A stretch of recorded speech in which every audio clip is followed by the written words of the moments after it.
مفتوح Is it on? It's not on.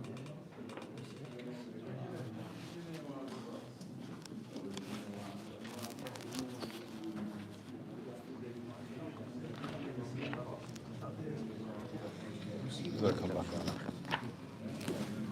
يعني وقف شيخ.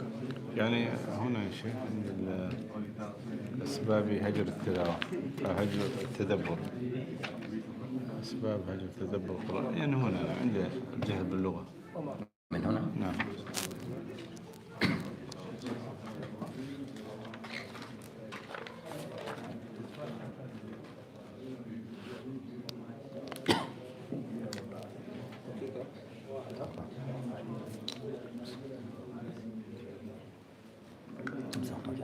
بسم الله.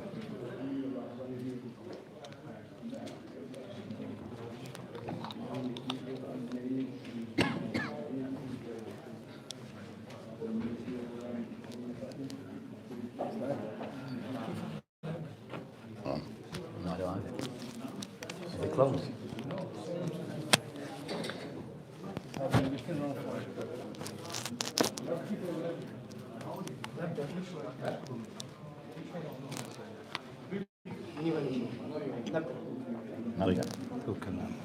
نبدأ. نبدأ. الحمد لله والصلاة والسلام رسول الله وعلى آله وأصحابه ومن سار سبيله إلى يوم الدين أما بعد. So tonight inshallah ta'ala we'll be continuing the series of durus by Sheikh Mahmood Ad-Dawsirii Hafidullah that will be discussing concerning two main topics. The first regarding Hajr al-Quran, matter that relates to abandonment of the Quran, and the second topic regarding Hajr al-Sunnah, and also the second regarding Ta'deem al-Sunnah, the importance of the Sunnah. So tonight inshallah ta'ala will be continuing from where the Sheikh have left off regarding matters relating to Hajr al-Quran. تفضل شيخ. بارك الله فيك. الحمد لله والصلاة والسلام على رسول الله وعلى آله وصحبه ومن والاه وبعد. رب اشرح لي صدري ويسر لي أمري واحلل عقدة من لساني يفقه قولي. أيها الأحبة، تحدثنا بالأمس عن أسباب هجر تدبر القرآن، أسباب هجر تدبر القرآن، وذكرنا أولها أنه هو الإصرار على الذنوب، والثاني هو انشغال القلب. So Shaykh Hafidullah that he started the lecture tonight by the praise of Allah subhanahu wa ta'ala, and second sending the salutation upon the Prophet alayhi salam. Then the Shaykh he asked me to do what he asked Allah subhanahu wa ta'ala to make things easier regarding his speech. Then the Shaykh he mentioned that as for the lecture tonight, it will be a continuation of what we had started yesterday, that we were discussing concerning asbab of those factors or reason regarding people of abandoning of the Quran. So he mentioned that we have discussed of those that we mentioned regarding of those things that is a factor regarding a person leaving away pondering over the Quran. One, the person of the noob that continuously falling into sins. Second of those things or factors is ishtigal al-qalb, with a person that is very busy, his heart is somewhat been diverted. السبب الثالث أيها الأخوة الكرام، أيتها الأخوات الكريمات، هو الجهل باللغة العربية، وهي لغة القرآن. أنزل القرآن بلسان عربي مبين. So Shaykh he mentioned that the answer for the third of those factors that he mentioned, the third is having ignorance of the Arabic language. So ignorance of the Arabic language, and for us to take note that the Quran, the language of the Quran is Arabic. Also the Quran was revealed in this language. وذكر ابن كثير رحمه الله في سبب تنزل القرآن باللغة العربية، قال هي أفصح اللغات وأبينها وأوسعها. So he mentioned that Ibn Kathir rahimahullah have mentioned that the reason why the Quran was revealed in this particular language of Arabic, that one, that it is the most it's the most clear of language, also the one which is very wide regarding the message that it can convey. وأكثرها تأدية للمعاني التي تقوم بالنفوس. And also of the third reason, that it's of that language that is able can convey the message and have an impact upon the individual. فأنزل الله تعالى أشرف الكتب بأشرف اللغات. So Allah subhanahu wa ta'ala have revealed this Quran in the most noble of language. ولذلك الله عز وجل أثنى على القرآن وأكد أنه نزل بلغة عربية في غير ما آية، كقوله تعالى إن أنزلناه قرآنا عربيا لعلكم تعقلون. وكتاب فصلت آياته قرآنا عربيا لقوم يعلمون وغيرها من الآيات. So Allah subhanahu wa ta'ala revealed His Quran in this particular language, and also that you'll find that many narrations or ayat, verses that explaining why the Quran was revealed in this particular language. A mention of those verses in Surah Al-Yusuf, it mentioned that the English meaning concerning that, indeed we have revealed the Quran in the Lughat al-Arabiya, so as that you can ponder over this. And also other verses that in Surah Al-Fussilat it mentioned, Kitabun, that this is the book that makes clear its verses, which is the Quran in a language which is Arabic, so the people can act upon it, the people can understand it. فعدم فهم اللغة العربية يؤدي إلى عدم فهم القرآن. حتى بعض العرب اليوم ما يفهمون القرآن حقيقة، لا يتدبرون، لأنهم لا يفقهون لغة القرآن، وهم عرب ليسوا بأعاجم. So the Shaykh, he mentioned that of those factors, or of those things to be mindful of, if the person does not understand this language, Arabic, very well, then this can be a barrier for the person to understand the Quran properly. So the Shaykh even mentioned that you'll find even today of those who are said to be Arabs, but because of their lack of having proper understanding of the language, that they find it difficult also to understand the Quran and its real message. تخيل أن شخصا اسمه قل هو يا شيخ، اسمه كذا، قال من القرآن قل هو. So if a person was to have this name, that his name is قل هو. ما هذا يعني اسمه هكذا شخص. So a person having this as his name, قل هو. وآخر يعني من جهله بالقرآن سمى ابنته زانية. قال مذكور في القرآن. أعوذ بالله، يعني شيء عجيب والله. تسمع أسماء عجيبة تتعجب، يقول لك هذا في القرآن موجود.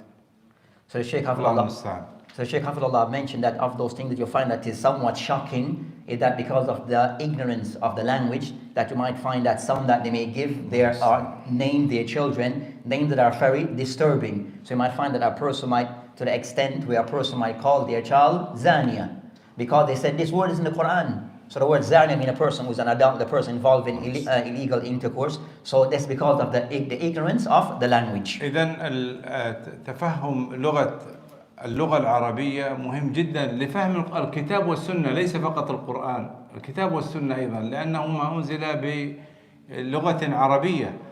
So the Shaykh said that is imperative. It's imperative that we should try to understand this, the language of the Arabic language, because it's a vehicle, a tool regarding a person understanding properly the Quran, and also addition to this, also the Sunnah. So for a person to have a proper understanding of the Quran and a proper understanding of the Sunnah, they must understand the language of Arabic. يقول ابن عباس رضي الله عنهما قال التفسير على 4 أوجه. So Ibn Abbas have mentioned that as for tafsir, that it falls under 4 categories. ذكر هنا الشاهد أهم شيء هنا الذي معنا، قال وجه تعرفه العرب من كلامها، يعني ربع القرآن يفسر باللغة العربية، بفهم اللغة العربية. So Ibn Abbas, when he mentioned that the Quran that can be approached, the style of understanding the Quran can use 4 approaches. They said, the Shaykh said, the shahid, the main point for us of these 4 methods is that the person of the method that he's mentioned is that one way is using the language itself, so using the language of Arabic as a means to understand the Quran, and that will proportion to about the fourth of the Quran, the fourth of those method, which is understanding the Quran. وهذا نعرفه في ما يسمى بالكلمات الغريبة في الأحاديث، أو الكلمات التي لا تعرف في القرآن، مثلا 3 قروء يرجع فيها إلى أصل الكلمة في اللغة العربية. هذا معنى كلامه وجه تعرفه العرب من كلامها. So when Ibn Abbas mentioned regarding of the way of understanding the Quran is the personal understanding by the language, going back to language itself. So he mentioned that you'll find certain words that are said to be words that are difficult. So kalimat ghariba, that are words in the Quran that are said to be strange, difficult words. And for the person to understand those difficult words, then the person needs to go back to the language itself to explain those words. وتفسير لا يعذر أحد بجهله، مثل كلمة السماوات والأرض، الشمس والليل، هذه واضحة. Then the second is that there's regarding the Quran, there's things in the Quran that no one is generally ignorant of it, things that are very clear. So matters regarding the Shams, and the moon and the stars and those things, which is very somewhat clear, everyone will understand those things. وتفسير يعلمه العلماء. And the third type is tafsir, that is only known between the ulama. هو ليس سر عن الناس، لكن هؤلاء علماء راسخون في العلم، درسوا القرآن ودرسوا الشريعة ودرسوا الأحكام ودرسوا الناسخ والمنسوخ وأسباب النزول ولغة العرب، ففهموا يعني فهموا بسبب تعمقهم ورسوخهم في العلم. So the third type is that relates to which is more so regarding the ulama who understand the Quran, and this is because they're the ones who understand the Quran by way they have studied the Quran and they have looked into Quran in depth, where they know concerning those verses that relates to why it is certain things is revealed. They also understand concerning the language, they understand concerning the rules relating to tafsir. So they're the ones who are able to understand certain things in the Quran that most may not. وتفسير لا يعلمه إلا الله عز وجل. And the fourth type of tafsir of the Quran is that tafsir that is only known to Allah subhanahu wa ta'ala. وهو حقيقة الشيء كما ذكر الله عز وجل الرحمن على العرش استوى. الاستواء معلوم ولكن الكيف مجهول. So of those examples regarding matters that relates only to Allah subhanahu wa ta'ala in the Quran, is matter that is only Allah subhanahu wa ta'ala know the reality of those things. For example, Ar-Rahman that concern Allah subhanahu wa ta'ala, that He ascends over His throne. So He mentioned that the reality of this. The reality of this is only known to Allah subhanahu wa ta'ala. إذا من تعلم اللغة العربية أحد أدوات تفسير القرآن العظيم. هذا بنص كلام ابن عباس رضي الله عنه. So of those ways of learning the Quran and to ponder over the Quran, then the person need to know the language of Arabic, as it's has been explained by Ibn Abbas. هذا الذي جعل ابن تيمية رحمه الله يقول: ومعلوم أن تعلم العربية وتعليم العربية فرض على الكفاية، يعني إذا قام به البعض سقط الإثم عن الباقين. So this is emphasized by Ibn Taymiyyah rahimahullah, we mentioned regarding concerning that for a person to understand the Quran, then it is something which is fard kifaya. It is something which is a community which is fard kifaya, where if it is done by some, then the others would be free from sin. لتعظيم السلف الصالح للغة العربية ذكر ابن تيمية قال: وكان السلف يؤدبون أولادهم على اللحن، يعني إذا نصب الفاعل أو رفع المفعول به وهكذا، من باب التأديب والتعليم الأولاد الصغار. So the Salaf rahimahullah, that to emphasize regarding learning of Arabic, that they at times would discipline their children if they were to have the wrong pronunciation of the letters. So they'll discipline their children as a form of somewhat to ensure that they are able to have a proper understanding of the language. قال: فنحن مأمورون أن نحفظ القانون العربي، يعني قواعد اللغة العربية، ونصلح الألسن المائل عنه فيحفظ لنا طريقة فهم الكتاب والسنة. So he mentioned that we used to have to we have to memorize and to study regarding the rules of the language. So this was of the thing that they would emphasize, learning the rules of the language.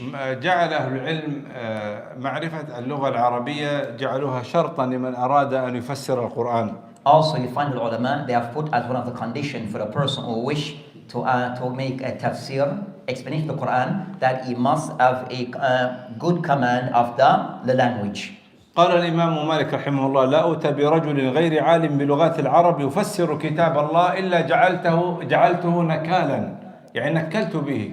كيف تتجرأ على تفسير كلام الله وكتاب الله وأنت لا تعلم اللغة العربية؟ So it is mentioned by some of the Salaf, الإمام مالك, that Imam Malik rahimahullah mentioned regarding of those things that he finds something that of those things that not to give attention to a person who gives tafsir to the Quran who doesn't have a good control of the language. نعم. إذن المقصود الأعظم من تعلم اللغة العربية هو فهم الكتاب والسنة.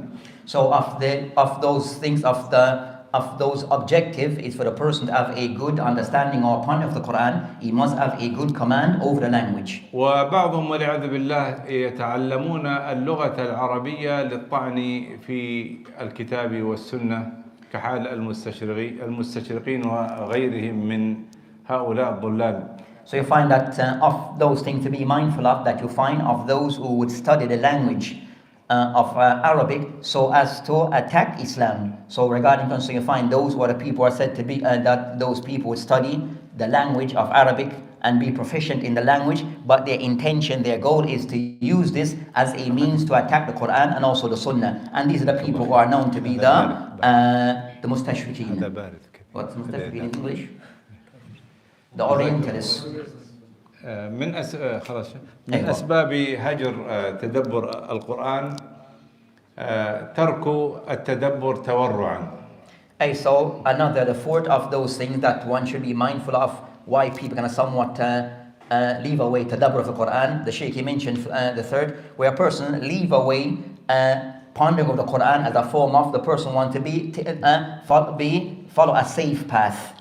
بعضهم يعني يقول أخشى أن أقول على الله بغير علم، مع أنه عنده يعني فهم للغة العربية وعنده قراءة للتفسير، لكن هذا ورع بارد. يعني يقول هذه مهمة العلماء ليس مهمتي. تفضل يا شيخ. Say find a person that they will leave away pondering with the Quran because they want to take a safe way. So they mention that I am not the person who's qualified for this, the people, and I fear that I may explain the Quran in the incorrect way, so I will leave this away. So I'll not ponder over the Quran, and I will leave this task of explaining the Quran to those people who are more qualified. That's the ulama who specialize in the area. But as for me, I would not ponder because of fear I may say the wrong thing about the Quran. والله تعالى كما يسر ألفاظ القرآن يسر معانيه. الحمد لله. يعني طرق التعلم ميسرة. الحمد لله. So the Shaykh mentioned that just Allah subhanahu wa ta'ala made it easy for the person to memorize the Quran. Also regarding explaining the Quran, the method also has been made simple. فمن مكايد الشيطان أنه يصرف الناس عن تفسير القرآن وعن فهم القرآن. So of the ways of the shaitan, regarding the tricks of the shaitan, is for him to entice the people, encourage the people, for them not to ponder over the Quran. يقول ابن هبيرة رحمه الله: ومن مكايد الشيطان تنفيره عباد الله من تدبر القرآن.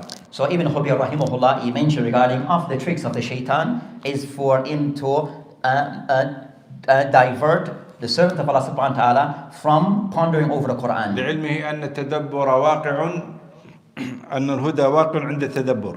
And this is because concerned that to know that guidance, it is extracted from the person pondering over the Quran. فيقول هذه مخاطرة حتى يقول الإنسان أنا لا أتكلم في القرآن تورعا. As the person said, this is something which is dangerous, so I will not speak about the Quran and leave this away. أيضا أنكر ابن القيم رحمه الله على من هذا حاله. And also Ibn Qayyim rahimahullah he also chastised those people who follow that path. قال ومن قال إن له أي يعني القرآن إن له تأولا لا نفهمه ولا نعلمه وإنما نتلوه متعبدين بألفاظه ففي قلبه منه حرج. So Ibn Qayyim rahimahullah, he mentioned regarding that those people who say that we will not try to explain and to ponder over the Quran because we don't understand it and we don't have that knowledge. So he mentioned, so we would just only read the Quran as a form of worship of Allah subhanahu wa ta'ala. But they mentioned that as for these people, then these people are falling into an harm. وكان يتكلم ابن القيم رحمه الله عند قوله تعالى في سورة الأعراف فلا يكن في صدرك حرج منه لتنذر به. فيقول هذا الذي يعني يهرب من التدبر ومن تعلم التفسير هذا في قلبه حرج من القرآن. So he mentioned that the person who can somewhat try to avoid not pondering over the Quran and try to have the correct understanding of the Quran, but the person just restrict themselves just to recite the Quran. He said that this is the person who that they fall into a danger. إذن هناك أيها الأحبة أيضا فارق مهم جدا بين التدبر والذي يستطيعه كل شخص يقرأ في التفسير ولو تفسير يسير وبين تفسير مراد الله عز وجل واستنباط الأحكام الشرعية وهذه هي مهمة العلماء الراسخين. So also something for us to kind of make a distinction regarding what is said to be tadabbur, where each person is able to do this level of ponder to some degree over the Quran, and also second regarding what is said to be tafsir, which is trying to explain the Quran as intended by Allah subhanahu wa ta'ala, and also to extract the ahkam, the rules from the Quran. This particular second portion is for the people who are the ulama, who are the ones who specialize in this area. الله عز وجل يذكر في القرآن لعلكم تعقلون لعلكم تفكرون. قال فهل من مدكر يعني متعظ. فالاتعاظ التفكر الاعتبار التذكر هذا كله يعني ممكن الإنسان الشخص الذي يقرأ القرآن ولو يقرأ تفسيرا مجملا يدرك هذا الشيء، لأن قال ابن عباس رضي الله عنه: وشيء لا يعذر أحد بجهله، واضح يعني، وهذا كثير في القرآن ولله الحمد. فما الذي يمنع الإنسان إذا قرأ والشمس وضحاها والقمر إذا تلاها والنهار إذا جلاها يتفكر يتأمل، خصوصا السور المكية لا تحتاج يعني واضحة. So Shaykh, he mentioned that as for what is mentioned by Ibn Abbas regarding concerning of those matters, regarding that there's matters of the Quran where a person is not excused for having ignorance of those things. So those things are those aspects of the Quran or verses of the Quran that are somewhat very straightforward, where anyone who reads of it, that they will understand the message that is intended, as those things are very somewhat straightforward. So regarding concerning, so a person is not excused in not understanding those very clear verses of the Quran. That I said most of those verses regarding that relates to that was revealed during the Meccan period. That most of those verses are very straightforward and clear regarding what can be extracted. So the person, as they mentioned in the Quran, that it encouraged a person to reflect. It requires the person to think over and to ponder over the Quran. So these are those aspects of the Quran that are somewhat very clear and straightforward. الحمد لله اليوم الله عز وجل يسر لنا في هذا العصر وسائل كثيرة لفهم القرآن. So the Shaykh mentioned that today in our time that we find many simplified means where we can get the understanding of the Quran. يعني مفسر القرآن بلغات كثيرة وشتى، مطولة ومختصرة، ممكن تأخذه سماعا من الناس الثقات عبر مثلا الدروس في اليوتيوب، ممكن تأخذه من الكتب أيضا، ميسر يا أخي الحمد لله. ممكن الشيء الذي لا تفهمه أنت تدونه، مثلا تسجل آية كذا أريد أن أقرأ في تفسيرها، تفتح التفسير ما فهمتها تستعين بأخ لك أو أحد المشايخ تناقشه يفهمك. يعني الأمر الحمد لله يسير، ويتدرب الإنسان قليلا قليلا حتى يفهم رويدا ويترقى في الفهم. So Sheikh mentioned that in our time that we'll find that many means that we can get that understanding of the Quran. So of those things that the person concerned, you find that one, that the Quran has been translated into many languages. Also second, regarding a person that listening to the Quran and it being translated, also you find methods. A third method concerning the rules, that there are those who explain the Quran. Also the person, you have also kutub, books that are there that explain the Quran away. And also the person at times that as he read the Quran, that he finds something that needs maybe further to be looked into further, then he can contact the Mashaykh or someone who's qualified that can explain away concerning what the person have read and need further clarification. So you find that there's many means that we have today that are somewhat very simple for us that we can use to have a better understanding of the Quran. من خامسا من الأمور التي تؤدي إلى هجر تدبر القرآن هجر كتب التفسير، عدم النظر في كتب التفسير، عدم قراءة كتب التفسير.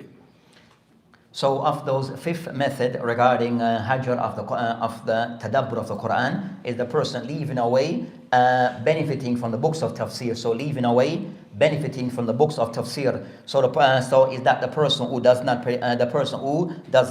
return back to the books of tafsir, the books that explain the Quran, and the person does not read of these books. So this is of the way. So this is of those things of leaving away tadabbur over the Quran.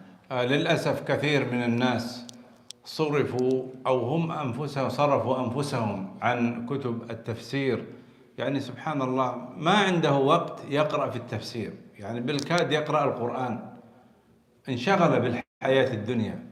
للأسف كثير لا أبالغ، كثير من الناس، كثير إلا من رحم ربك ما يقرؤون التفسير ولو تفسيرا مختصرا، ما يقرؤون. So Shaykh Hafidullah, he mentioned regarding of those things that we have left away, abundant is going back to the books of tafsir. So you find that many, and the Shaykh mentioned that there's many of us that we fall into not returning back to the books of tafsir. So you find books of tafsir that some of them are very simple, but still we do not return back to the books of tafsir because most of us we have been engrossed, we have been too busy regarding matters that relate to the dunya. So we do not go back to the books of tafsir. كيف يلتذ المسلم بقراءة القرآن وهو لا يقرأ التفسير.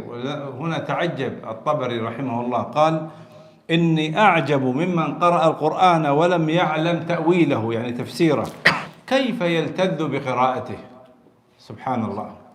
So the Shaykh, he mentioned that it is mentioned by Imam At-Tabari rahimahullah regarding when he mentioned regarding those people who does not go back to the books of tafsir, that he find that was something that he find very surprising, that people does not return back to the Quran. So he mentioned, he stated since in the ajab, that I find it amazing that you find that a person who reads the Quran but he does not he doesn't contemplate over the Quran. How can such a person have the taste, the true taste of the Quran, the reciting of the Quran?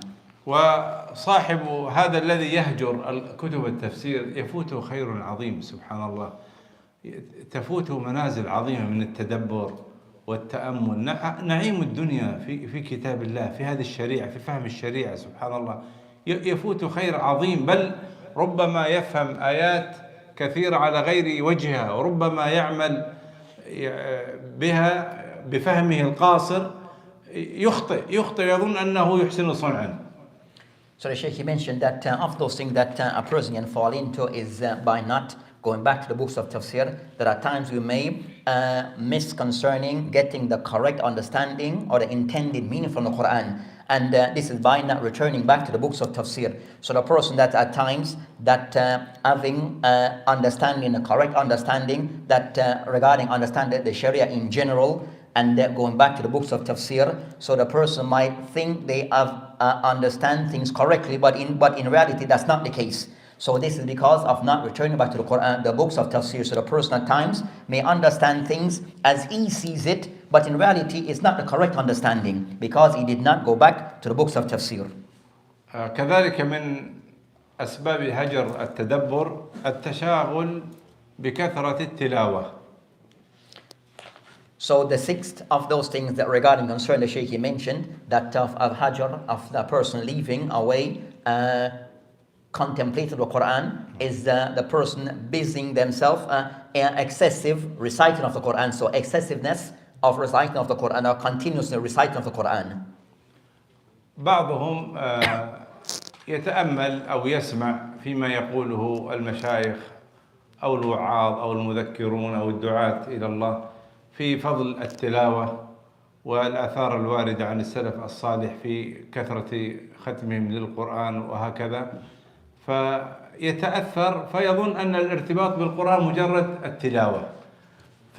في الوقت ذاته ينسى أيضا هناك أيضا نقول وآثار عن السلف الصالح وأيضا أحاديث عن النبي صلى الله عليه وسلم فيها، والآيات نفسها تحض على التأمل والتدبر في كتاب الله عز وجل، ليس أقل من آيات التي تحض أيضا من الآيات أو الأحاديث أو الآثار التي تحض أيضا على التلاوة. فالمسلم يوازن بين التلاوة وبين التدبر.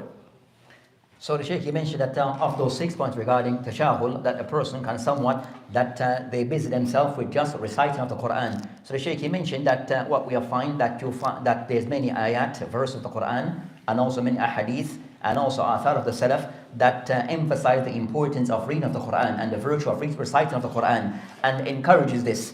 But also you'll find that so there's a recommendation regarding that particular matter, but also you'll find equally many ahadith wal ayat and the same as the Salaf regarding the person understanding the Quran. So the person may hear a person giving a lecture or a person giving some form of encouragement talk regarding the person giving emphasis regarding reciting of the Quran. But the person should not. The person should combine between reciting as often as possible, but also the person must gain the correct, ponder over, gain the correct understanding of the Quran. يقول الإمام النووي رحمه الله: ينبغي للقارئ يعني قارئ القرآن أن يكون شأنه الخشوع والتدبر والخضوع، فهذا هو المقصود المطلوب. So it is mentioned by An-Nawawi rahimahullah, we mentioned that what is befitting for the person who recite the Quran, that he should try to achieve al-khushu from his recital, and also tadabbur, and also ponder over the Quran, and also humility, as this is the intended goal. قال وبه تنشرح الصدور وتستنير القلوب ودلائله يعني دلائل التدبر ما يدل على أهمية التدبر ودلائله أكثر من أن تحصر وأشهر من أن تذكر. Then he continue, and now Rahimullah will continue by saying, by the person reciting the Quran with khushu and with tadabbur, with pondering the Quran, and also with humility, and trying to achieve this objective, that this, if he achieve this, then it will open the person's heart. He'll find tranquility in his heart. Also the person, his heart become lighted. Also the person, it guide the and this is it has its many signs and benefits that come from it, and this is what is actually intended. ولذلك قال عليه الصلاة والسلام لا يفقه من قرأ القرآن في أقل من 3. لماذا؟ لأنه سيفوته التدبر والتأمل والتفكر والانتفاع بالآيات. So there's a narration upon the Prophet ﷺ where he mentioned that the person should not read the Quran, for the entire Quran, in less than 3 days. As the reason for this, that the person will miss regarding pondering over the Quran and also being affected by the Quran and gain the benefit from the Quran. وذكر ابن الجوزي رحمه الله في كتابه تلبيس إبليس كيف أن الشيطان لبس على أناس بكثرة التلاوة وصرفهم عن التدبر، فقال وقد لبس أي إبليس وقد لبس على قوم بكثرة التلاوة فهم يهذون هذا من غير ترتيل ولا تثبت، وهذه حالة ليست بمحمودة. So another statement of the Salaf of the ulama is the statement of Ibn Jawzi rahimahullah, where he mentioned that mentioned regarding the state and the affairs of those people who they put more emphasis in trying to recite the Quran as often as possible, but they do not give much attention in trying to ponder over the Quran. So, which is something he mentioned is something which is not praiseworthy. Then he made his statement, it goes like this, the meaning of which concerning that of those things that the shaitan have somewhat deceive of those of the people who try to recite the Quran as often as possible, but without any form of trying to look into the meaning, trying to read it correctly and properly. And these are the people that they are doing something which is not praiseworthy. They are doing something which is not praiseworthy.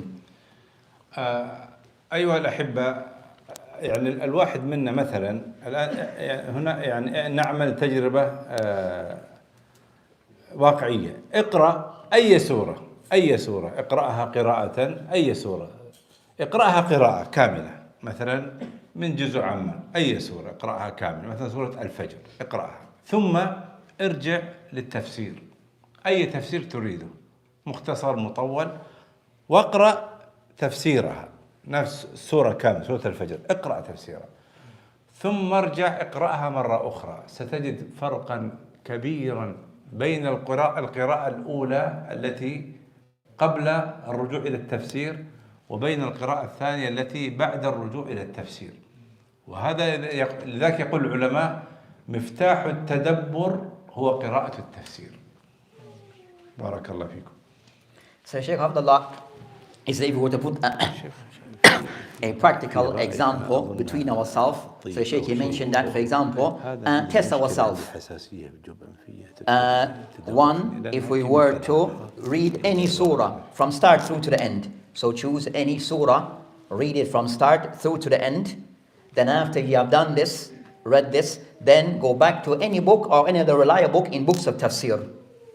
Then after you have done that, and then you have read that tafsir of that surah that you have chosen or you have read, then now test yourself. What do you find or see any difference before you read that book of tafsir? So the person, when he first initially read that surah, and then after when he read that surah with the tafsir, do you see a difference? For sure there's a difference. So the person that they mentioned that the miftah of the person having the miftah of tadabbur of the person having a correct understanding is going back to the books of tafsir. ننتقل الآن أيها الأحبة إلى الأمور المعينة على تدبر القرآن، وهذا موضوع في غاية الأهمية.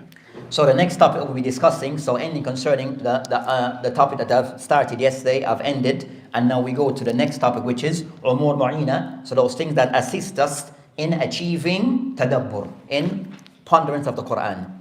يقول الزركشي رحمه الله: من لم يكن له علم وفهم وتقوى من لم يكن له علم وفهم وتقوى وتدبر لم يدرك من لذة القرآن شيئا.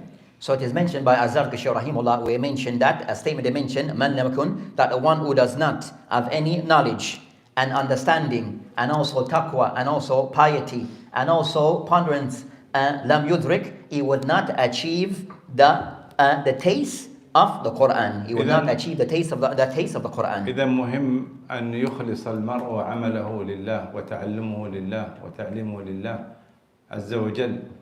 وهنا ذكر التقوى وتعلم العلم، هذا يكون بإذن الله مما يعين على تفسير كتاب الله عز وجل.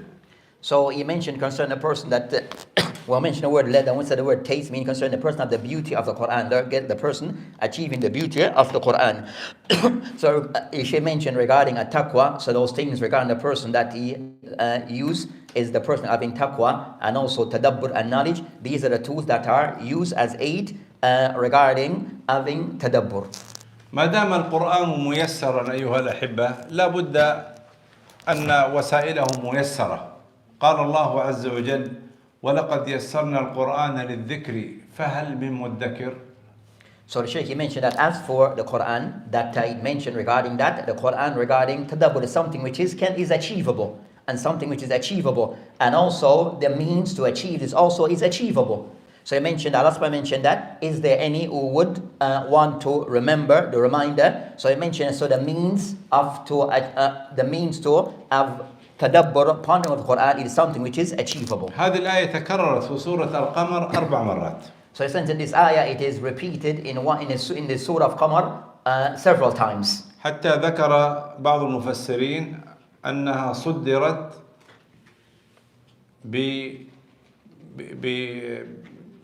بقسم محذوف ولقد يسرنا أي والله لقد يسرنا وأقسم الله عز وجل بذلك. So some of the ulama Tafsir have mentioned that this particular when this ayah is mentioned, that also it is mentioned prior regarding a qasam, a oath, but it is not apparent. So there's an oath that is there that as at the beginning of this ayah, but is not, which is apparent with this by Allah subhanahu wa ta'ala, it will be easy to the end of the ayah. فالواو هنا واو القسم. So the waw that is mentioned, نعم التيسير. So this waw that is mentioned, meaning this waw, it is the form of taking an oath. أيوة. وتأمل نون العظمة. من الذي يسر؟ الله جل في علاه. ولقد يسرنا. هذه نون العظمة. So also second, regarding concern the noon that is mentioned regarding Noon al-Azama. So Noon al-Azama is a form of showing of greatness. So showing a greatness of Allah subhanahu wa ta'ala. So this مثلا كتاب أنزلناه نفس الكلام أنزلناه. So there's a noon that is sometimes used in the Quran that is called Noon al-Azama, which is shown concerning greatness that goes back to Allah subhanahu wa ta'ala. So it mentioned that this Quran that we have revealed, meaning concerning we in this context, meaning al-Azama, something which is of, they say in English, royalty. So showing things of, something of greatness. فجاء الاستفهام في آخرها فهل من مدكر. هنا استفهام لكنه استفهام بمعنى الإخبار أو استفهام بمعنى الأمر. فهل من مدكر يعني هل من متعظ اتعظوا به وتذكروا به فهل من متعظ به ومتذكر به فيعان على ذلك. هذا معنى فهل من مدكر.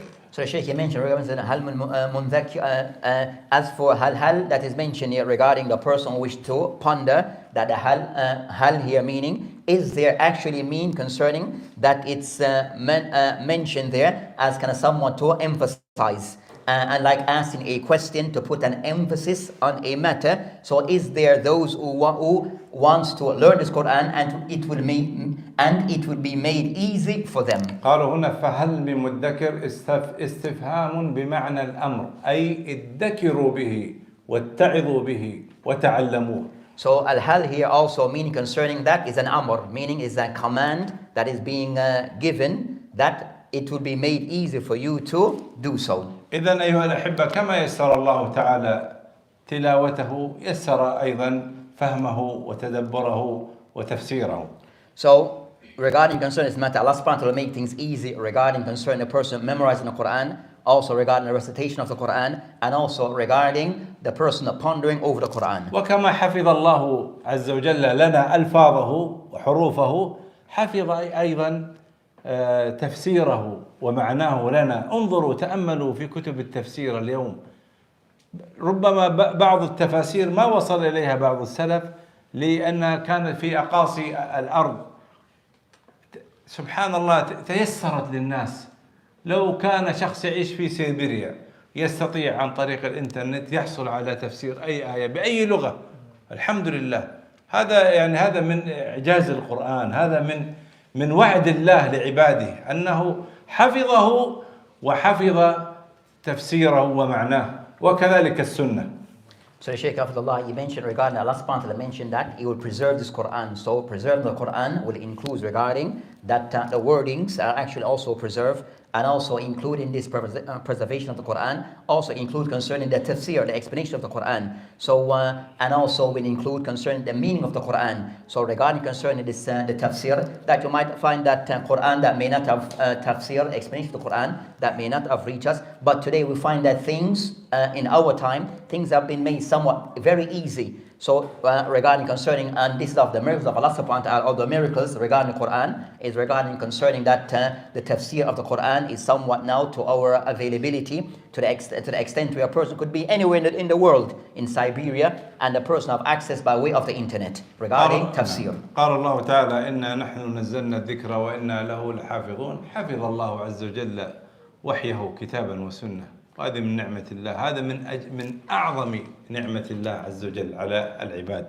So after those things, Allah subhanahu wa ta'ala mentioned that Allah subhanahu wa ta'ala English mentioned that indeed that we would preserve this reminder, which is the Quran. So regarding Allah subhanahu wa ta'ala, this is of the greatest of the bounties of Allah subhanahu wa ta'ala, where this Quran has been preserved.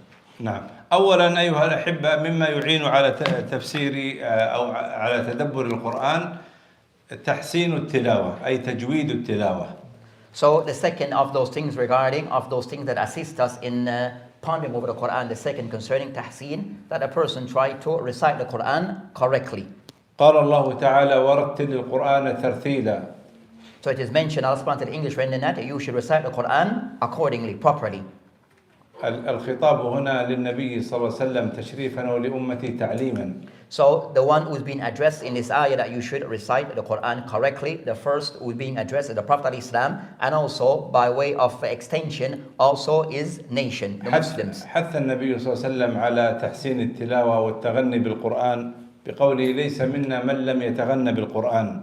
So also from the Messenger of Allah subhanahu wa ta'ala have also encouraged regarding the person reciting the Quran properly by mention in the hadith by stating that one, you are not from amongst us those who does not recite the Quran properly. يعني ليس منا من لم يجوده ويحسنه ويقرأه كما أنزل. ليس المقصود، ذكرنا في دروس سابقة، ليس المقصود هو أن يقرأ القرآن بألحان مطربة أو بأشياء تصرف عن القراءة الصحيحة. So the Shaykh mentioned regarding the hadith mentioned ليس منا من لم يتغنى. So when he mentioned that Islam mentioned that you are not from us the one who doesn't, we use the word read the Quran correctly and centered. As the Shaykh mentioned that what is meant by don't use the word singing, but the person who recite the Quran, what is meant the person should do so as was revealed, recite as it was revealed, then also the person does so correctly and properly, not as the Shaykh mentioned, as we have discussed this before, that in the sense that a person doesn't read the Quran in any form in a way which is improper, and so that's not what is intended. And singing of the Quran. أحيانا تصلي خلف شخص ما تفهم ماذا يقول، يعني يهذرم في القرآن، وأحيانا تصلي خلف شخص إمام مسجد أو كذا، سبحان الله من حسن ترتيله وتجويده تفهم معاني، تنفتح لك معاني في الصلاة لم تنفتح لك من قبل بحسن تجويده. So Shaykh mentioned at times that you might read behind or pray behind someone who's reading the Quran in a way which is reciting so very done properly, that the person behind that it have an impact on them, where the person start to ponder over the Quran, even at to the extent where something a person may come to his attention, understanding of the Quran that he wasn't aware of before. قال ابن كثير رحمه الله: المطلوب شرعا في موضوع التغني أو ترتيل القرآن، المطلوب شرعا إنما هو التحسين بالصوت الباعث على تدبر، يعني الذي يعين أو يبعث أو يكون سببا الباعث على تدبر القرآن وتفهمه والخشوع والخضوع والانقياد للطاعة. So it's mentioned by Ibn Kathir rahimahullah, we mentioned as for what is intended shar'an, so the intended objective shar'an, regarding the person reciting the Quran properly, is that the person do it in a nice voice, that also that the person also try to ponder over the Quran, and also to understand the Quran properly, and also for the person to achieve by reading the Quran, khushu', having the consciousness, also humility, and also for the person to be committed to the obedience of Allah subhanahu wa ta'ala. ويؤكد القرطبي أيضا رحمه الله أن الترتيل طريق للتدبر، قال: الترتيل أفضل من الهذ إذ لا يصح التدبر مع الهذ. الهذ يا شيخ هو الإسراع في التلاوة من غير تجويد لها. واحد يقول الحمد لله الرحمن الرحيم مالك يوم الدين إياك نعبد وإياك هذا ليس تعظيم لكتاب الله، هذا ليس تجويد وتحسين. إنما القرآن يعني إذا استشعر المسلم أو القارئ أنه كلام الله، وأنه يتعبد الله بهذه التلاوة، وأن كل حرف يخرج من يعني فيه بطريقته الصحيحة، من المخارج الصحيحة، بالآداب الصحيحة، يؤجر عليه، هنا يفهم ويستفيد من القرآن. So Sheikh, he mentioned that another statement of one of the ulama, who's Al-Qutb rahimahullah, where he mentioned that in relating to tahseen of reciting the Quran, that he mentioned that as for the person, it's a means for the person to achieve tadabbur by reciting the Quran correctly, and this is what is intended, and also for the person is better than the person reciting the Quran. He mentioned al-hadf, which is the person reciting the Quran very fast, and also in a way which is the person unable to understand what is being said, or the words are not coming out clearly. So the Shaykh gave an example regarding this way of recited, so the person to avoid that method of reciting of the Quran. So he mentioned the person who's reciting the Quran, for the person try to be mindful that what he's reciting is the kalam of Allah subhanahu wa ta'ala, the speech of Allah subhanahu wa ta'ala, and that also for the person that to be mindful that also that for every letter that is read, the person is rewarded for this. So for the person not to recite the Quran in this method. سبحان الله، لما كنت شيخ أكتب في هذا الموضوع في آية التدبر، كنت أقرأ في تفاسير كثيرة، ما من مفسر إلا استوقف، يعني توقف عند آيات التدبر وتكلم وأكد. يعني العلماء يؤكدون، بالذات أهل التفسير، عند آيات التدبر تأمر بالتدبر يؤكدون على هذا المعنى، لأنه بدون تدبر لا يفهم القرآن ولا ينتفع به. والله من مثل قوله تعالى: كتاب أنزلناه، اذهب واقرأ أي تفسير في هذه الآية، كتاب أنزلناه إليك مبارك ليدبروا آياته. So Sheikh Abdullah mentioned that while he was doing this particular research, writing this particular book, that of those things that he came across was that when he went back to the books of Tafsir, regarding when they discuss matters regarding the verses that relates to tadabbur of the person pondering over the Quran, that of those things that he found that they discussed this matter very clearly. Also, they emphasize this matter regarding the person when he recite the Quran, that he tries to achieve tadabbur, to ponder over the Quran. And so he mentioned that a person who does not per se la yafham, the person will not understand the Quran until he tadabbur, until the person can somewhat ponder over the Quran. So this was overly emphasized by the ulama of tafsir when they discuss concerning matters relating to tadabbur. يا شيخ، أحد الإخوة ذكر لي أن هو الرجل حفظه صعب، يعني صعب حفظه، لكنه يرغب بحفظ القرآن. يقول: تعبت في الحفظ فغيرت طريقة الحفظ. قال: قبل ما أحفظ يعني الورد الذي أريد حفظه، أرجع لي مختصر ابن كثير، أقرأ معنى الآيات فقط، أقرأ بتأمل معنى الآيات اختصارا، ثم سبحان الله يقول أعان لله على الحفظ، بل هذا المعنى وفهم المعنى ثبت يقول حفظي، وصار حفظي سريعا، وأكمل هذا الرجل ولله الحمد حفظ القرآن.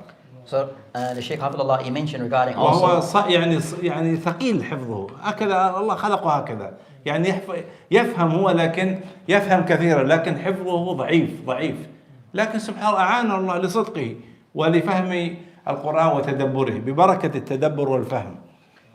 As the Shaykh, he mentioned that another case that he recalls is that he has a person that he knows that I mentioned to him that he found it very difficult to memorize the Quran. He found it very difficult.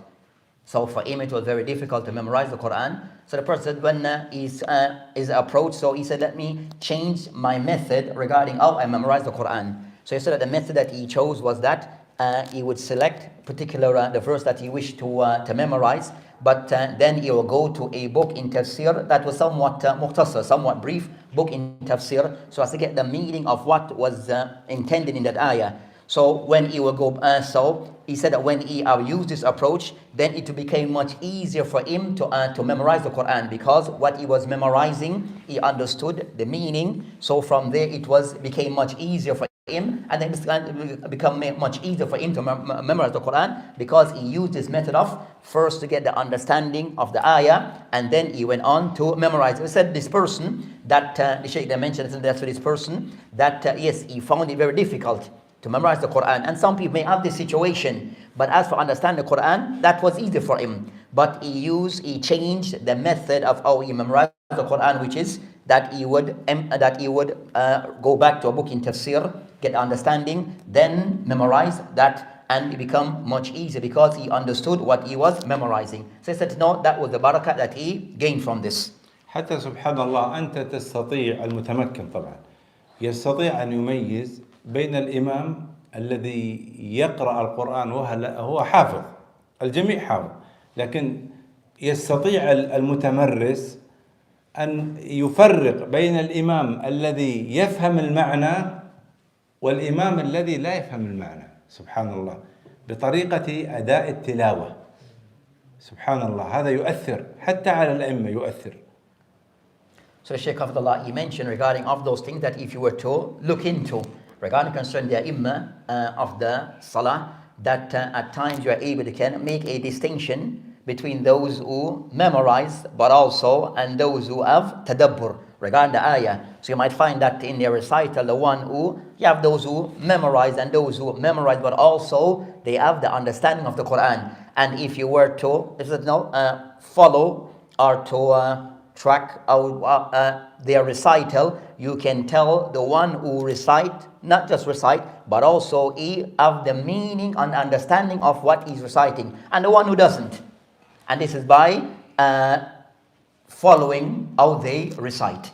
يعني الذي يفهم ويتدبر ويعي المعاني يفتح لك معاني من التلاوة. سبحان الله، مثلا أن سورة المسد تبت يد أبي لهب وتب، في قوله تعالى لو قرأ القارئ سيصلى نارا ذات لهب، ثم قال وامرأته حمالة الحطب. الآية واضحة، الآية واضحة ومفهومة، لكن لو قرأ سيصلى مثلا قال سيصلى نارا ذات لهب وامرأته ثم وقف، هذا معنى، يعني وأيضا وامرأته ستصلى نارا ذات لهب، ثم أكمل وامرأته حمالة الحطب، أيضا هذا وصف لها كانت تفعل كذا وكذا. فهكذا أيها الأحبة الذي يفقه المعنى ويفهم يعطيك معاني حسب الوقف وحسب الابتداء. سبحان الله، هذا كله من بركة التعلم والتدبر يا إخوة. سبحان الله، فعلا هذا القرآن عظيم، لكن هل من مدكر، هل من متعظ، هل من متعلم له؟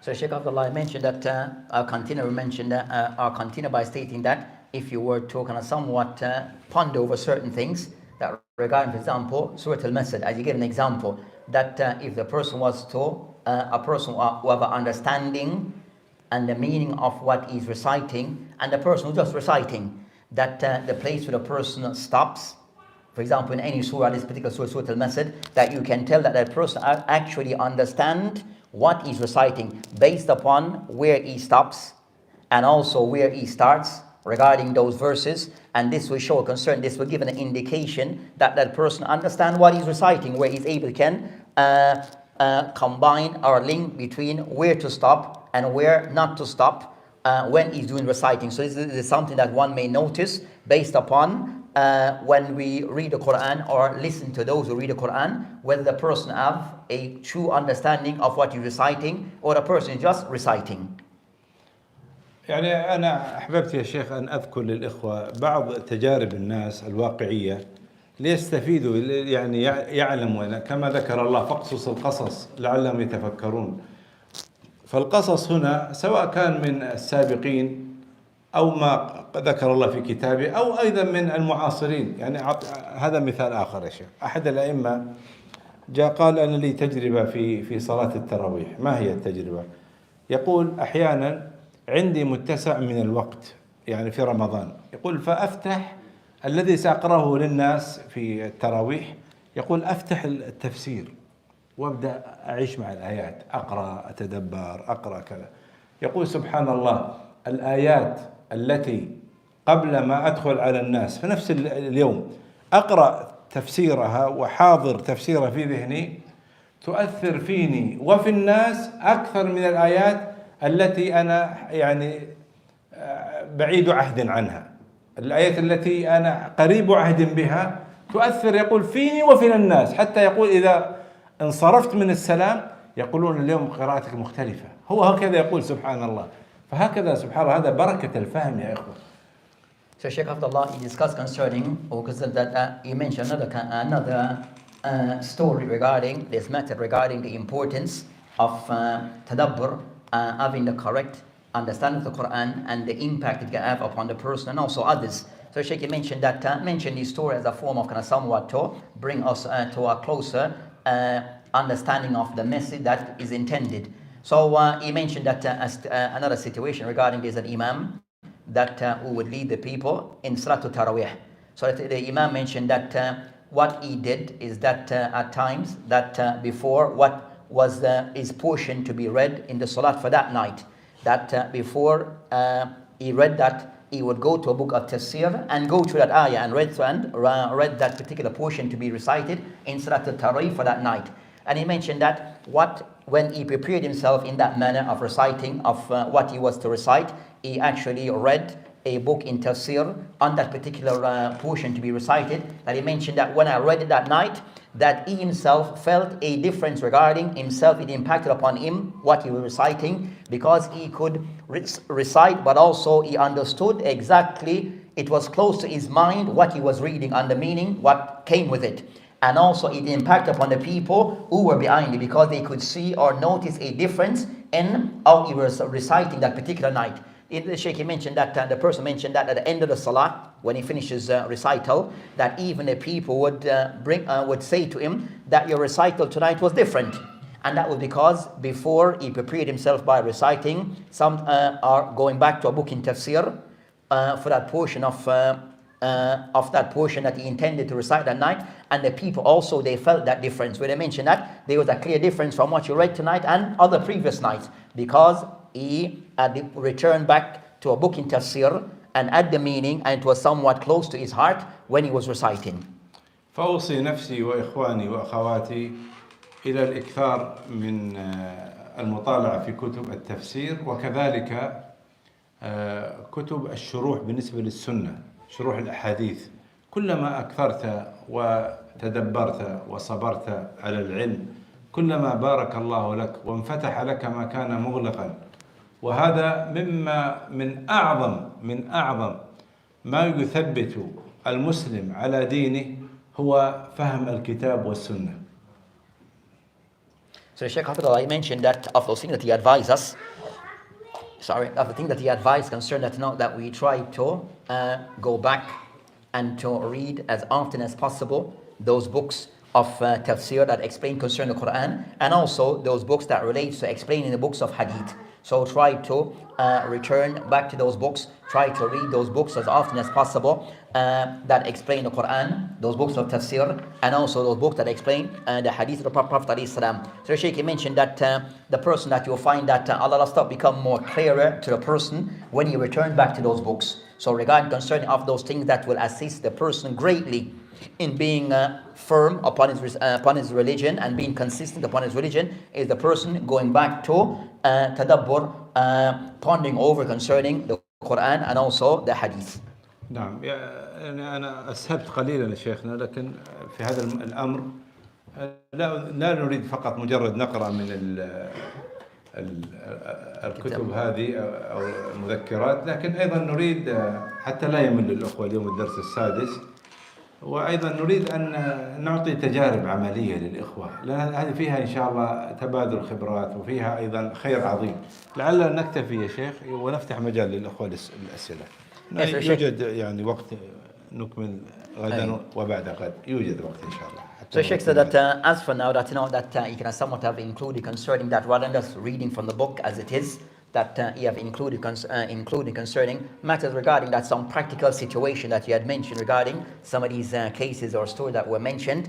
And at this point, since it is the sixth of those series of lessons, and we still have a few more days remaining, that will stop at this particular point. And if there's any questions, then you'll accept those. ومن الكتب التفسير الموثوقة هي تفاسير السلف الصالح كتفسير الطبري والبغوي وابن كثير والسعدي ونحوهم. المهم أن الإنسان يكون يعني إذا كان ما عنده وقت ومشغول لو يأخذ مختصرا يعني مثلا مختصر ابن كثير لأن هذا فيه اختصار كثير لما في الطبري والبغوي يعني تقريبا البغوي اختصر ما في الطبري وابن كثير اختصر ما في الطبري والبغوي وأيضا السعدي من التفاسير الموثوقة المعاصرة ومختصر أيضا. المهم لا تحرم نفسك من القراءة في التفسير. So Shaykh wished to add concerning that showing the importance of the books of Tafsir and returning back to the books of Tafsir that wish to mention certain reliable books in Tafsir, sir, books that are reliable in Tafsir, that are books of the ulama of the Salaf that he mentioned regarding of those reliable sources concerning Tafsir. One, Tafsir At-Tabari is also second, Al-Baghawi, third, Ibn Kathir, and also fourth, As-Sa'di. So those of those books in Tafsir are said to be reliable amongst some of the books. Then the Shaykh mentioned that if the person gonna somewhat want something which is even more condensed, a book that is more condensed, then you might find that they have summarized regarding, for example, the books of Ibn Kathir. So of those ones that have been condensed from the original source to a more condensed, as that of Ibn Kathir. So the person can use that if the person want to go back to a source which is condensed. And Ibn Kathir, so you have other books that are previous concerning At-Tabari wal-Baghawi, where Ibn Kathir also have condensed the information from those ones and put into his tafsir. Then again, as mentioned, that Ibn Kathir is a one which is, it has also those that have condensed Ibn Kathir from the original source. So the person can go back to these are the books of tafsir that are said to be reliable. ومما ينزل البركة في البيوت يا شيخ أن رب البيت صاحب البيت رب الأسرة يقرأ على أهل شيئا من التفاسير المختصرة أو إذا عندك بنية أو أولاد صغار اذكر لهم قصة في تفسير الآية أو السور التي يقرؤونها يستفيدوا بإذن الله يتعودوا هذا مهم جدا. So Sheikh also add concern that of those things that should to be mindful of regarding concerning that adopting the act of reciting a book of tafsir within our houses. So within the houses that we recite a book of tafsir. So muqtasar that would be recited where can somewhat to the general meaning of the ayah. And also concern for youngsters, also those books that are appropriate regarding concern those stories that are mentioned in the Quran, that they will be mentioned. So having a reading of the Quran by way of a book of tafsir that takes place within our houses. يعني من المعيب حقيقة الواحد يحفظ القرآن كاملا فإذا يعني يجلس 8-9 سنوات أو 5 أو 6 سنوات وهو يحفظ ونعم ما فعل يتلو يحفظ لا شك أنه يتعبد الله بهذا لكن من المعيب أيضا لا يعطي وقت يسير لفهم ولو بعض الكلمات ويفهمها لكي يبارك الله له. هذه مشكلة. وذكرت لكم من قبل أن رجلا مشهورا في العالم العربي التقيت به في الأردن يعني تقريبا 2005. قلت لكم يعني سبحان الله وصوته جميل ويقرأ في الإذاعات والتلفاز، ما يفقه، لا يفقه شيئا مما يقرأ. قال هكذا تعلمنا في المعاهد. سبحان الله.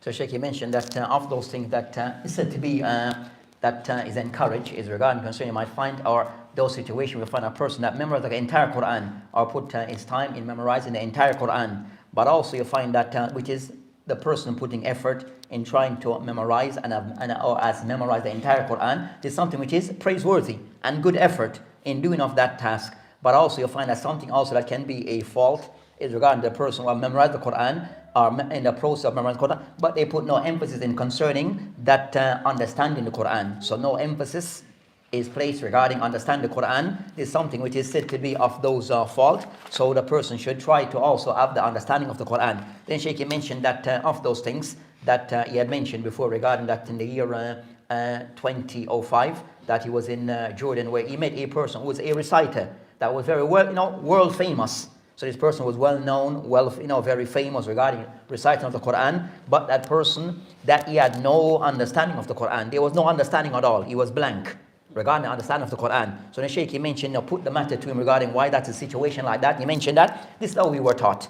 This is how we were taught in our institution. Just memorize the Quran, but no understanding. الخوارج أيها الأحبة، الخوارج أهل عبادة وعندهم جلد في العبادة، ولا أحد يستطيع، خصوصا الأوائل الذي ذكر عنهم النبي صلى الله عليه وسلم وكانوا في أيام السلف، لا أحد يجاريهم في العبادة.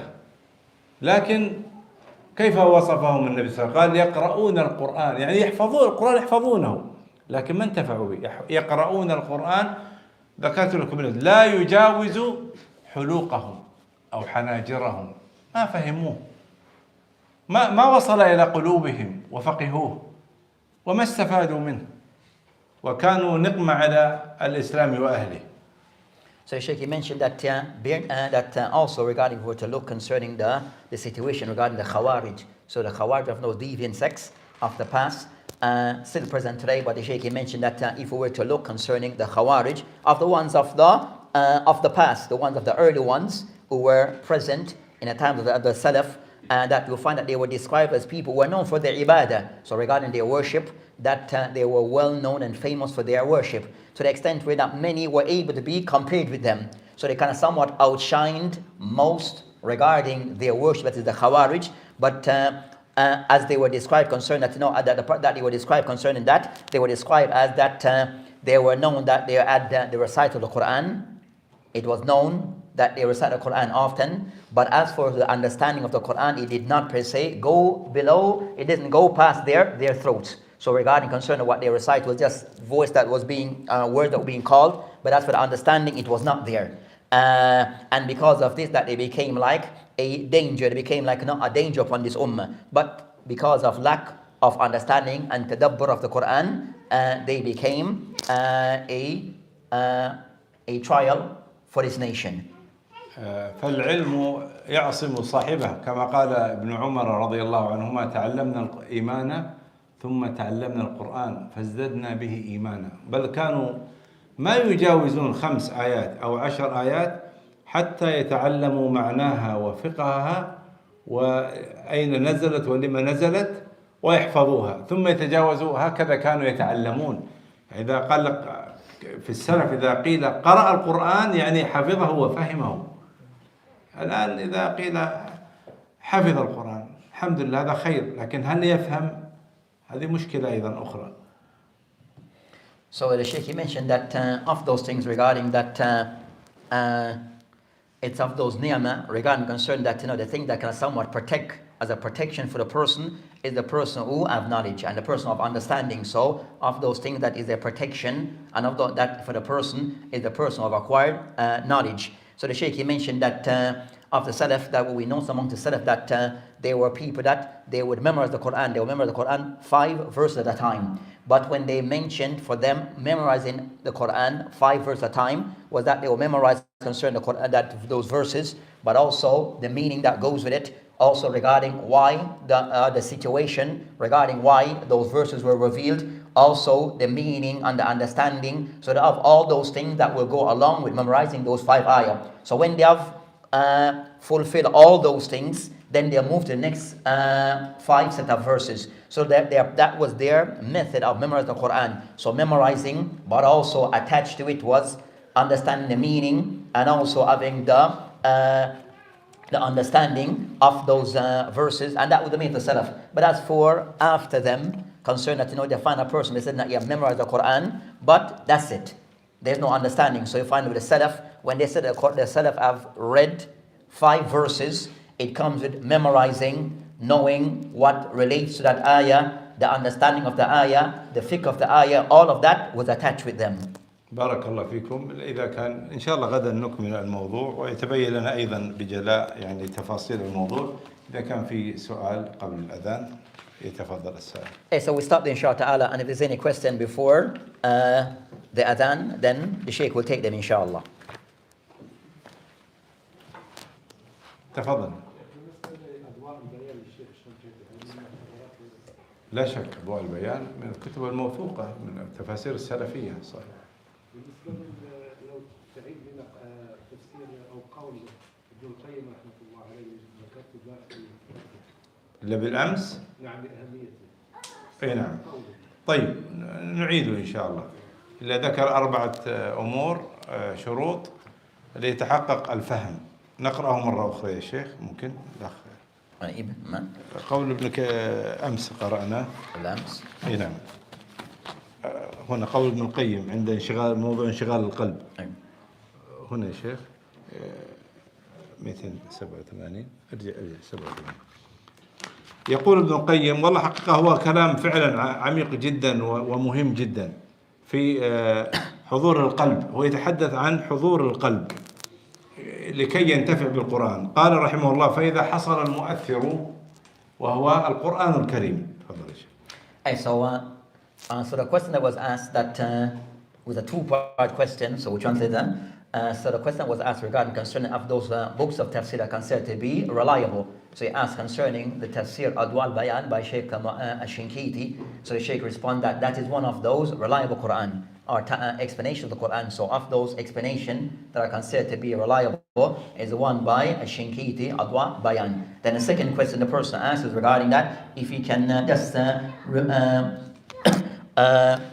mentioned what was said by Ibn Qayyim regarding the 4 matter regarding the person busying himself with the Quran. نعم. وحصل والمحل القابل يعني وحصل المحل القابل الذي وهو القلب الحي إن في ذلك لذكرى لمن كان له قلب أي قلب حي. So it is mentioned by Ibn Qayyim rahimahullah regarding of those 4 things the person should have in place if the person wants to benefit from the Quran, as was discussed yesterday, with a person give his attention to the Quran and it affects his heart. He mentioned of those things that for a person to achieve regarding the person being affected by the Quran, which is the Quran, then that the person want of a heart that is somewhat alive. So the person of a heart that is alive. ووجد الشرط وهو الإصغاء أي الإنصات. And also of his condition is that also the person should give it his full attention. وانتفى المانع وهو اشتغال القلب وذهوله عن المعنى يعني وانصرافه إلى شيء آخر يعني انشغال القلب. And also for the person to remove any form of impediments or anything or any form of barrier or blockage which is concerned the person that his heart is not busy with other things. His heart is not busy with other things where the person would lose as to the meaning or the person or the meaning. يعني هنا هو يقول قلب حي وحاضر ومنصت ومستمع وانتفى عنه الموانع الانشغالات سينتفع حصل الأثر وهو الانتفاع والتذكر. So he mentioned regarding the person of a heart which is alive or given which is the person given attention. And then also he mentioned regarding that also those things that will cause as a barrier to be removed where the person that his heart is now busy with other things. بارك الله فيكم. في شيء في سؤال؟ تفضل. نعم شيخ، بعض الناس يحفظون القرآن ولكن هناك يعني صعوبة في تعليم اللغة العربية. نعم. ماذا يفعل؟ هذا يؤجر أجر عظيم. يقول عليه الصلاة والسلام: أنت تتكلم عن يعني مخارج الحروف ولا تتكلم عن معنى الآيات؟ صعوبة في إيش؟ صعوبة في مخارج الحروف. لا تعليم اللغة العربية، يعني هناك شيخ ويعني يدرس معه. نعم. يجد بعض صعوبة تحت الشيخ. شوف يا شيخ، إنما العلم بالتعلم والحلم بالتحلم، وليس المرء يولد عالما. أنا الحين لو أدرس اللغة الصينية لا صرت مثل الأطفال لا أفهم شيء، فيحتاج صبر. أي شيء يعني أي شيء يحتاج صبر. هكذا الدنيا، إنما العلم بالتعلم. يعني الشيء بدون صبر لا ينجح. لا يمكن أي مشروع أي شيء في الحياة هذه بدون صبر. ليس فقط تعليم القرآن، حتى تعليم في الجامعات، في الوظائف، في الحياة عموما، الحياة الزوجية، بدون صبر ومثابرة ومجاهدة ما ينجح الإنسان. ولا شك أنه يؤجر أجران، يعني كما قال عليه الصلاة والسلام: الماهر بالقرآن مع السفرة الكرام البررة، والذي يقرأه ويتتعتع فيه وهو عليه شاق قال له أجران. أجر يعني المجاهدة والمشقة، وأجر أيضا التلاوة، فكله بأجره إن شاء الله، ما يضيع عند الله شيء إن شاء الله. أهم شيء يصبر الإنسان. اصبروا وصابروا ورابطوا. So the question that was asked was that a person might be memorizing the Quran and find it somewhat easy, but the person might also, at the same time, find it difficult for them to learn the language. So they might find it difficult to learn the language. How can a person approach this? So the Shaykh Hafidullah, he mentioned regarding concerning that, he kind of somewhat asked concerning what was intended by the language that a person find difficult to learn. So it seems that's the general learning of the language of Lughat Arabiya, the person find that difficult. So the Shaykh, he mentioned that as a general thing, that regarding concerning that, that knowledge is achieved by the person learning. So to the person to achieve knowledge, it requires for the person to put effort in learning. And also that no one is achieve knowledge immediately. So he mentioned regarding that in a nutshell regarding concern this matter that for the person he has to have consistency and have patience so as to learning of this language. So yes, the person is rewarded for what is memorized from the Quran. So the person will be rewarded for this, but also the person must put effort and be patient in trying to learn the language itself. So it requires patience, and patience is an ingredient in everything. So regarding concerning patience in anything a person is doing, it is something which is attached to it. Even concerning that in everything in life, patience is required. So being patient. Then the Shaykh mentioned that, so yes, the person is rewarded for learning the Quran, but also it requires the person to have patience and steadfastness in learning the language. بارك الله فيك. شوف يا أخي، قبل ما نختم الموضوع هذا، الموضوع له شقان أيضا. يعني أول شيء إذا تعلم اللغة العربية هو يؤجر، لأن هذا يعني يتعلمها للعلم الشريف المرتبط بها، فهم الوحي كتابا وسنة، يؤجر على ذلك لا شك. ثانيا، ما فات الإنسان في نفسه هو كبر وتعلم وهو كبير يعوضه في أبنائه. يعني العلم في الصغر كالنقش على الحجر، يعني فرصة ما فاتني أنا وأنا كبير وأنا صغير أعوضه في أبنائي، سيفهموا إن شاء الله. ثم أيضا ليس مطلوب من كل شخص مسلم لا ينطق باللغة العربية، ليس فرض عليه أن يتعلم اللغة العربية. والتعلم اللغة العربية درجات، يعني درجات، لا يتعمق كثيرا. الذي يتعمق هو المختص في الشريعة، هكذا، حتى لا نصعب على الناس أيضا. إن تعلم خير. Aywa. So Shaykh Abdullah, he mentioned also regarding just to addition regarding what was mentioned before. So to add to what was mentioned before, that regarding concerning that this particular topic, that regarding concerning that the person who put effort in learning the language of Lugha al-Arabiya, then a person will be rewarded, as it is the means for the person with the intention that the person is intending by this to learn the language, that he can understand concerning the revelation, which is Quran or Sunnah. So the person have that intention and is putting that effort in trying to learn the language, so the person is able to understand the Quran, the Sunnah, then a person will be rewarded for this. Then also you mentioned that a person who is more older in age, older, and is trying to learn the language and he finds this difficult. He says, not for this also, it can somewhat, the person now serve also an example for the youngsters. And for the youngsters, we know it is something which is easy for them to kind of somewhat to pick up things fast. But it serves as an example for the youngsters to see the person doing it. But also you mentioned that also for the person that to study of the language of Lugha al-Arabiya, that for the person that it's on different levels and degrees. So studying the language on different degrees, that the person don't need to go in depth into the language, as this in-depth, this deep study of the language is something that is required for the ulama, not for just for anyone. So the person learn that which is sufficient without we can't make it difficult for the person that he has to learn all the details of the language. This detail understanding of the language, it is something which is upon the ulama, not per se for the general folk. Barakallah. تفضل شيخ.